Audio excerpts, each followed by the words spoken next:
වණක්කම් ආයුබෝවන් අද අපි සාකච්ඡා කරන්න බලාපොරොත්තු වෙන්නේ සාමාන්‍ය පෙළ ප්‍රශ්න පත්‍රය 2018 දෙවන பத்திரය. இன்று நாம் கலந்துரையாட உள்ளது காபோத அசாதாரண பரீட்சை கடந்த கால வினாப்பத்திரம் 2018 பகுதி 2. பகுதி 2 கட்டுரை பகுதி. கட்டுரை ஒன்றிற்காக புள்ளிகள் வழங்கப்படும் விதம் பற்றி பார்த்தால், அதஹாஸுக்கு 6 புள்ளிகள் வழங்கப்படுது. அதஹாஸ் என்று சொல்லி எடுத்தால் கருத்தில் நாங்கள் தலைப்பை குறித்து நாங்கள் கூறியிருக்கிற கருத்துக்களின் பொருத்தப்பாடு, சொற்களுக்குள் எண்ணிக்கை, இதையெல்லாம் சேர்த்து 6 புள்ளிகள் வழங்கப்படுகின்றது. அடுத்து பார்த்தீங்கன்னா கட்டுரையின் ரச்சனா ரீதியா சங்கிதானய, கட்டுரையின் விதி மற்றும் அமைப்பு, அதாவது நாங்கள் பந்தி பிரித்து எழுதியிருக்கிறோமா, சரியான வாக்கியங்களை பிரயோகிச்சிருக்கிறோமா, சரியாக எழுதியிருக்கிறோமா, இதெல்லாம் பார்த்து எங்களுக்கு 10 புள்ளிகள் வழங்கப்படும். அடுத்து பார்த்தீங்கன்னா சில்பியின் தக்ஷதா, இதுக்கு 4 புள்ளி, அதாவது எழுதுபவரின் திறமை, தெளிவான கையெழுத்தில் எழுதியிருக்கிறது, வசனங்களை பிரித்து எழுதியிருக்கிறது, தந்துகளை பிரித்து எழுதியிருக்கிறது, சரியான நிறுத்தக்குறிகளை உபயோகித்து எழுதியிருக்கிறது, இது எல்லாத்துக்கும் சேர்த்து எங்களுக்கு ஒரு 4 புள்ளிகள் கிடைக்கும்.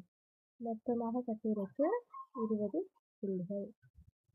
இப்போது நாங்கள் 2018ஆம் ஆண்டு கடந்த கால வினாப்பத்திரத்தில் இருக்கிற ஒரு கட்டுரையை உங்களுக்கு உதாரணமாக காட்ட போகிறேன். நான் அதில் எடுத்திருக்கிறது பரிசரைய ரககணினு என்ற தலைப்பில் உங்களுக்கு நான் இந்த கட்டுரை உதாரணமாக காட்ட போகிறேன். பரிசரைய ரககணினு, சுற்றுச்சூழலை பாதுகாப்போம். எங்களுக்கு சிறு தலைப்புகள் 5 கொடுத்துருக்காங்க. அந்த தலைப்புகளை உள்ளடக்கி 100 சொற்களுக்குள்ள நாங்கள் ஒரு கட்டுரையை எழுதணும். பாருங்க, பரிசரைய ரககணினு, சுற்றுச்சூழலை பாதுகாப்போம். முதலாவது அறிமுகம் என்றால் சுற்றுச்சூழல் என்றால் என்ன என்பதை நாங்கள் சொல்றது மூலம் அந்த அறிமுகத்தை நாங்கள் கொடுக்க முடியும். இரண்டாவது, பரிசரையத தேவை, சுற்றுச்சூழலுக்கு உரித்தான விடயங்கள், அதாவது சூரியன், காற்று, நிலம், அந்த மாதிரி உதாரணங்களை நாங்கள் சொல்ல முடியும். அடுத்து பார்த்தீங்கன்னா மூணாவது, பரிசரைய அபிரிசுது வீம, அதாவது சூழல் அசுத்தமாகும் விதம், சூழலில் கொண்டு குப்பைகளை கொட்டுறதுனால சூழல் சுத்தமாகும். இந்த மாதிரி உதாரணங்களை நாங்கள் கொடுக்கலாம். அடுத்து பரிசரைய பிரிசுதுவ தபாதுன்னு, நாங்கள் எப்படி சூழலை சுத்தமாக வைத்துக்கொள்ள முடியும். அடுத்து சமாலோசனை, அதாவது நாங்கள் இதை மொத்தமாக இந்த கட்டுரைக்கு நாங்கள் ஒரு முடிவுரை வந்து கொடுக்கணும். பரிசரைய ரககணினு, சுற்றுச்சூழலை பாதுகாப்போம். අප ජීවත් වන වටපිටාව பரிசரைய லெස அணுவை, நாங்கள் வாழுகின்ற சுற்றுச்சூழல் சூழல் எனப்படுகின்றது. பரிசரைய சொபாதாமி லகுணு தாயாருக்கு, சூழல் இயற்கையின் கொடையாகும். பரிசரையத சத்தும் குருளான் ஜலய வாட்டய මිනිසා හිරුහෙළිය ගස්වල් ගංගා යන සියලුම සම්පත් අයත්තේ. சூழலுக்கு மிருகங்கள், பறவைகள், நீர், காற்று, மனிதன், சூரிய ஒளி, மரங்கள், கொடிகள், ஆறுகள் என எல்லா வளங்களும் உள்ளடங்கும்.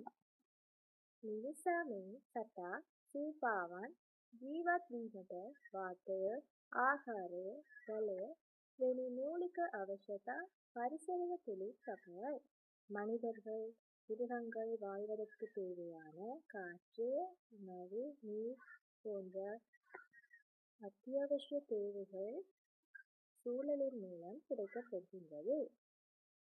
පරිසරයේ ජීවීන්ගේ පැවැත්මට වැදගත් කාර්යභාරයක් ඉටුවන අතර පරිසරය රැකගැනීම මිනිසා සතු වගකීමකි. சூழல் மூலம் மனிதன் வாழ்வதற்கு தேவையான ஒரு பணி ஆற்றப்படுகின்றது.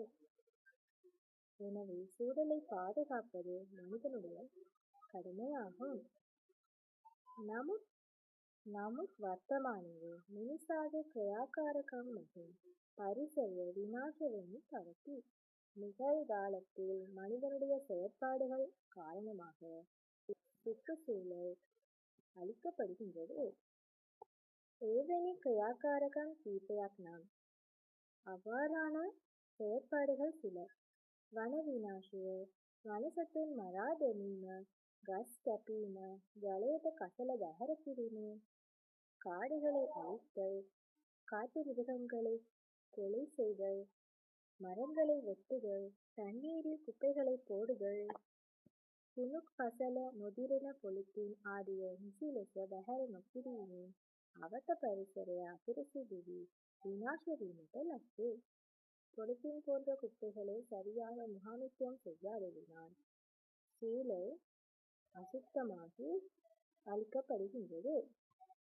පරිසරය දූෂණය වීම තුළින් මිනිසාට ආ සතුන්ට ජීවත් වීමට පරිසරයක් නැති වී යයි. சூழல் அழிவுக்குட்படுவதனால் மிருகங்களுக்கும் மனிதனுக்கும் வாழ்வதற்கு ஒரு சூழல் இல்லாமல் போகின்றது. ඒ නිසා පරිසරයේ තිබෙන සම්පත් රැක ගැනීම මිනිසා විසින් සිදු කළ යුතුමයි. ஆகவே சூழலில் இருக்கின்ற வளங்களை பாதுகாப்பது மனிதனுடைய கடமையாகும். ගස් සිටුවීම, වැසිදල ප්‍රයෝජනයට ගැනීම, වනාන්තර ආරක්ෂා කිරීම, කුණු කසල නිවැරදි ලෙස බැහැර කිරීම තුළින් පරිසරය ආරක්ෂා කරමින් අනාගත පරපුරටත් හොඳ පරිසරයක් දායාද කරමු. மரங்களை நடுதல், மழைநீரை பிரயோஜனப்படுத்துதல், காடுகளை பாதுகாத்தல், சரியான முறையில் குப்பைகளை அகற்றுதல், இவ்வாறாக சூழலை பாதுகாத்து எங்களுடைய வருங்கால தலைமுறையினருக்கு வழங்குவோமாக.